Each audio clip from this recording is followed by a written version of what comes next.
آپ کریاکو میچوتاکی مختلف ممالک کے یورپ کے دورے پہ گئے تو جرمن میں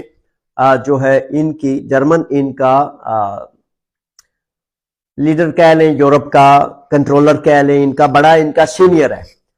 کیونکہ اس کے پاس اکنامک پاور کی وجہ سے کنٹرول یورپ کا تقریباً زیادہ جرمن اور اس کے بعد فرانس ان ممالک کے پاس ہے۔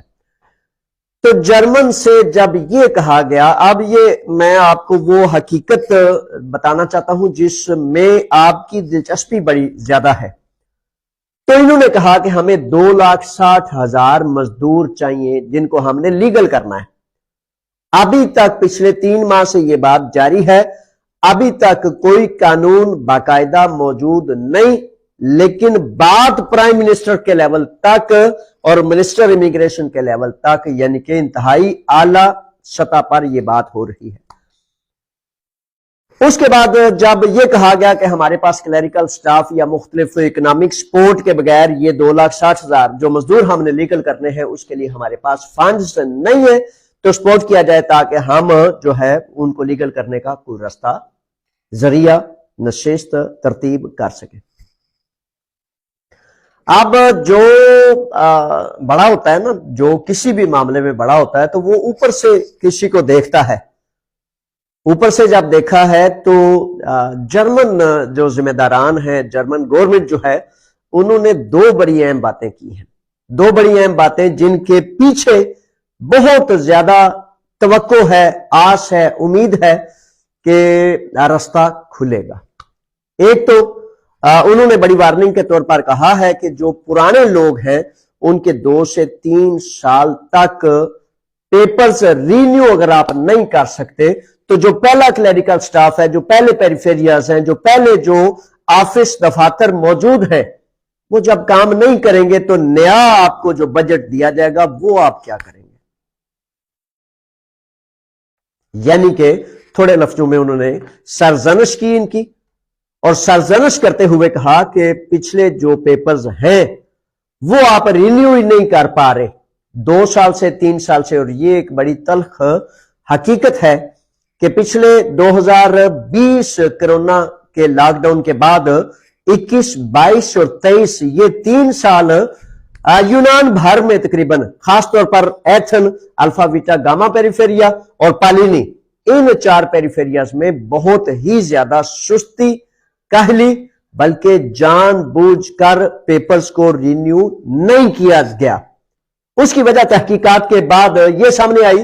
کہ بے شمار مزدور یہاں سے یونان سے جناب آگے چلے گئے ہیں دوسرے ممالک میں، اور دوسرے ممالک میں جانے کے بعد اس میں بڑی وجوہات ہیں۔ ایک سب سے پہلی وجہ یہی ہے کہ مزدور کو جب اس کا حق نہیں ملتا، اس کو آنر نہیں ملتی، اس کی فیملی، اس کے بچے، اس کے اپنے معاملات، اس کے ڈاکومنٹس، اس کے کاغذات اس کے گلے میں لٹکے رہتے ہیں، تو وہ بیچارہ کہتا ہے کہ یہاں پرابلم ہے، مسئلہ ہے، مسائل ہیں، حل ہونے کو نظر نہیں آتے، تو میں دوسرے ممالک میں چلا جاؤں۔ تو ان کی وجہ یہ تھی کہ یہ سمجھتے تھے کہ مزدور یہاں سے بھاگ رہا ہے، دوسرے ممالک میں جا رہا ہے۔ تو جان بوجھ کر سروے کے مطابق یہ چیزیں آہستہ آہستہ سامنے آ رہی ہیں کہ جان بوجھ کر انہوں نے کہا کہ مزدور دوسرے ممالک میں نہ چلے جائیں، اس لیے ان کو تھوڑا سا لٹکا کے رکھیں۔ تو سستی بھی نہیں، کاہلی بھی نہیں، بلکہ ایک جان بوجھ کر کرنے والے معاملات کے حوالے سے یہ معاملہ پچھلے 3 سال سے کھٹائی میں پڑا ہوا تھا، اور بے شمار ہمارے پرانے ساتھی جو 20 سال سے 25 سال سے یونان رہ رہے ہیں، اب دوسرے ملکوں میں یا ممالک میں سے آئے تھے یا گئے تھے، ان کو ان مسائل کا شدید ترین سامنا پڑا۔ اب مجھے توقع ہے کہ نمبر 1 وہ رینیول والا جو معاملہ ہے اس کا سلیوشن ہو جائے گا، کیونکہ وزیر اعظم کے ڈائلاگ کے بعد یہاں یونان میں جو امیگریشن کے وزیر ہیں وہ 2 دفعہ 3 دفعہ مختلف پیریفیریاز میں جا کر اس بات کا تسلیم کر چکے ہیں کہ بھائی جب کسی کا کارڈ 2 سال کا یا 3 سال کا مسلسل 3 سال گزر جاتے ہیں، اور آپ جب اس کو بناتے ہیں تو وہ 1 ہفتہ قبل یا 1 مہینہ پہلے ویلڈ ہوتا ہے یا ختم ہو چکا ہوتا ہے۔ تو وزیر امیگریشن نے ان باتوں پر تسلیم کیا ہے، اور تسلیم کرنے کے بعد اب کوشش کی جا رہی ہے کہ دسمبر میں نئے سال سے قبل اس بات میں جلدی اور سرعت کر کے اپنی کارکردگی دکھا کر، یعنی کہ جرمن سے یا مختلف یورپی یونین سے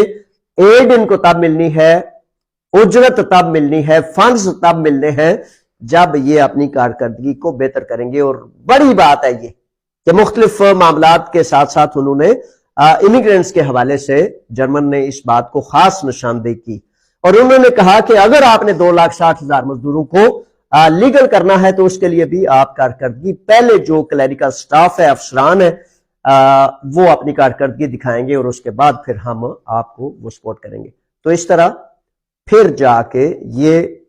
تب مالک اور مزدور کا قانون باقاعدہ عملاً آئے گا۔ یہ ہے وہ صورتحال، اور امکان ہے کہ شاید انہوں نے تھوڑی سی بہتری کی تو اللہ نے چاہا تو پھر جنوری میں مالک اور مزدور والے قوانین کے سلسلے میں انشاءاللہ بہتری ہو جائے گی، اور عین ممکن ہے قانون آ جائے۔ اب تک کوئی قانون نہیں، صرف بات ہے، صرف کوشش ہے، اور جان بوجھ کر یہ اس کو کھول اس لیے نہیں رہے تاکہ 2-4-10 ملین یورو جو ایڈ کے طور پر لینا چاہتے ہیں وہ ان کو مل جائے۔ یہ ہے ایک گوشہ، اور ہمارے پرانے ساتھی، نئے ساتھی، ان کے لیے یہ ہے کہ یہ دسمبر کے مہینے میں ہی یہ انشاءاللہ بفضل تعالیٰ بہت زیادہ واضح ہو جائے گا کہ قانونی صورتحال جو ہے وہ کیسے جو ہے قانون بنتا ہے۔ عین ممکن ہے کہ قانونی ڈھانچہ بنا کے رکھا ہو، بس ایک اناؤنس کرنا ہے، اور اس کے اناؤنس کرنے کے بعد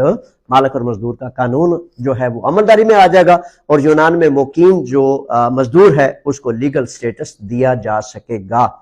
پھر ایک بار کہتا ہوں، ابھی تک یہ بات کی حد تک ہے،